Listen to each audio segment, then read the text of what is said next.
सभी को जय मसीह की। प्रभु आपको आशीष दे। हम परमेश्वर का धन्यवाद करते हैं। खुदा बाप ने हमें एक मौका दिया ताकि हम परमेश्वर के वचन में जाएं।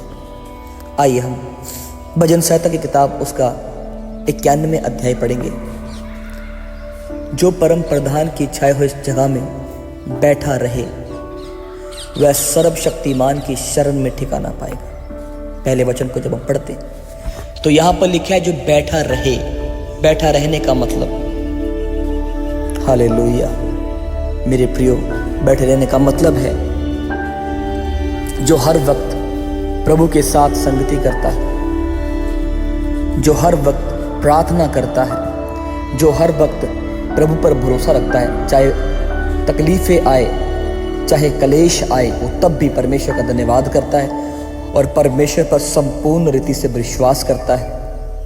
चाहे उसके ऊपर दोष लगाया जाए, वो दूसरों के लिए प्रार्थना करता है और परमेश्वर को ही अपना आधार मानता है और परमेश्वर को ही अपना प्रधान मानता है और परमेश्वर ही उसका पिता है। जो बैठा रहता है वो परमेश्वर के छाए हुए स्थान में ठिकाना पाएगा। मेरे प्रियो, जब परमेश्वर का बाढ़ हमारे ऊपर आती, कहने का मतलब जब परमेश्वर की कृपा हमारे ऊपर होती है,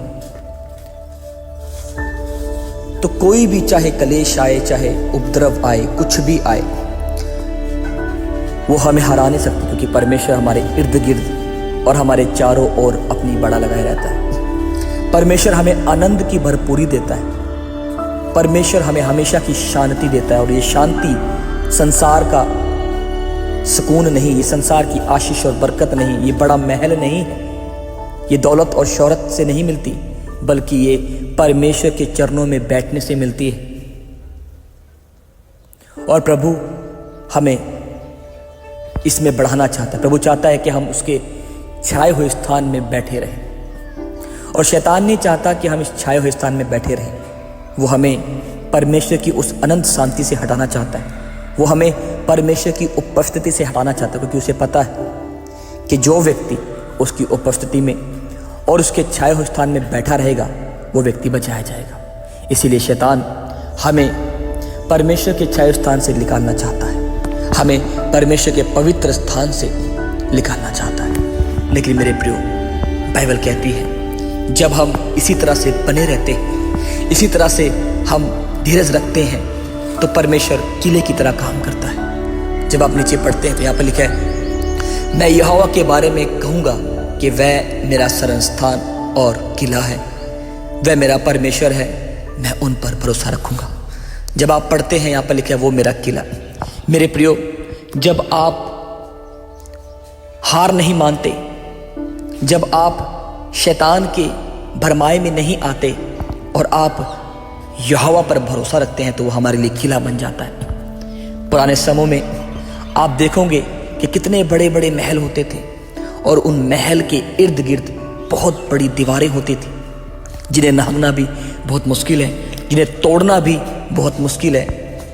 वह बड़े बड़े क्रेनों से भी नहीं टूट सकती। मेरे प्रिय भाई बहनों, आप देखेंगे कि परमेश्वर ने हमारे लिए कितनी सुरक्षा रखी है। लेकिन आप याद रखें, सुरक्षा सिर्फ उन्हीं लोगों के लिए है जो परमेश्वर पर भरोसा रखते हैं, जो बैठे रहते हैं उसके चरणों में, जो पश्चाताप के साथ जीवन जीते हैं, जो अपने पड़ोसियों को माफ करते हैं, जो क्षमा करते हैं। उन्हीं के लिए परमेश्वर किला बन जाता है और शैतान भी उसे तोड़ नहीं सकता, क्योंकि ये जो किला है ये परमेश्वर की अग्नि है, ये परमेश्वर की आग है जो हमें बचाए रखती है।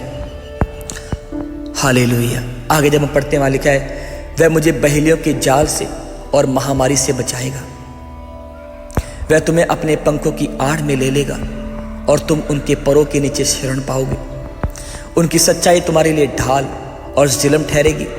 तुम रात से न डरोगे और ना उस तीर से जो दिन में उड़ती है, ना उस मरी से जो अंधियारे में फैलती है, और ना उस महारोग से जो दिन दोपहर में उजाड़ता है। तुम्हारे पास 1000 और दाहिने और 10,000 गिरेंगे, लेकिन वह तुम्हारे पास ना आएंगे। तुम अपने आंखों से देखोगे और दुष्ट के अंत को देखोगे। हे यहोवा, आप मेरे शरणस्थान ठहरे हैं। तुम जो परम प्रधान को अपना घर बना लिया है, इसलिए कोई मुसीबत तुम्हारे ऊपर ना पड़ेगी, ना कोई दुख तुम्हारे निवासस्थान के पास आएगा, क्योंकि वह अपने दूतों को तुम्हारे लिए आदेश देगा कि जहाँ कहीं तुम जाओगे वह तुम्हारी रखवाली करें। वह तुमको हाथों हाथ उठा लेगा, ऐसा ना हो कि तुम पत्थर से ठोकर लगेगी। तुम शेर और नाग को कुचलोगे, तुम जवान शेर और अजगर को लताड़ोगे। उसने जो मुझसे प्यार किया है, इसलिए मैं उसको छुड़ाऊंगा और मैं उसको ऊंची जगह पर रखूंगा, क्योंकि उसने मेरे नाम को जान लिया है। जब वह मुझे पुकारेगा, मैं उसकी सुन लूंगा। मुसीबत में मैं उसके संग रहूंगा, मैं उसको बचाकर उसकी महिमा बढ़ाऊंगा। मैं उसे लंबी उम्र संतुष्ट करूंगा और अपने किए हुए उद्धार का दर्शन कराऊंगा। अभी हमने वचन पढ़ा है, कितनी आशीषें उद्धार पाए हुए व्यक्ति के लिए रखी गई। लेकिन मेरे प्यारे भाई बहनों, उद्धार पाया हुआ व्यक्ति वही है जो पाप से नफरत करता है। उद्धार पाया हुआ व्यक्ति वही है जो अपने पड़ोसी से प्रेम करता है। उद्धार पाया हुआ व्यक्ति वही है जो नफरत से घृणा करता है, जो मेल मिलाप कराता है। आपने पिछली वीडियो में देखा कि नया जीवन पाए हुए व्यक्ति कैसा होता है। मेरे प्यारे भाई बहनों, नया जीवन पाए हुए व्यक्ति के लिए इतनी आशीषें हैं। ये वचन जब हम ध्यान से पढ़ते हैं तो यहाँ पर यीशु मसीह की भविष्यवाणी भी लिखी है, यहाँ पर यीशु मसीह के बारे में भी लिखा है, यीशु मसीह के बारे में भी बताया गया है। लेकिन मेरे प्यारे भाई बहनों, ये वचन हमारे लिए भी है। अगर हम भी यीशु मसीह की तरह परमेश्वर के साथ बने रहेंगे, वफादार रहेंगे, तो ये सारी आशीषें हमारे ऊपर भी आएगी। मेरे प्यारे भाई बहनों, अभी हमने देखा कि वो हमें महामारी से बचाता है और उन दुष्ट शक्तियों से जो दिन दोपहर में उड़ती है, उजाड़ती है। और लिखा है, तुम्हारे दाहिने हाथ में 1000 और 10,000 गिरेंगे, परंतु वे तुम्हारे पास न आएंगे। लेकिन ये सब कैसे होगा? क्यों नहीं हमारे पास आएंगे? क्योंकि परमेश्वर की बाढ़ और परमेश्वर का किले के अंदर हम हैं, और वो किला परमेश्वर की अग्नि है। आज के लिए सिर्फ इतना ही। आप सभी को जय मसीह की शेयर करें।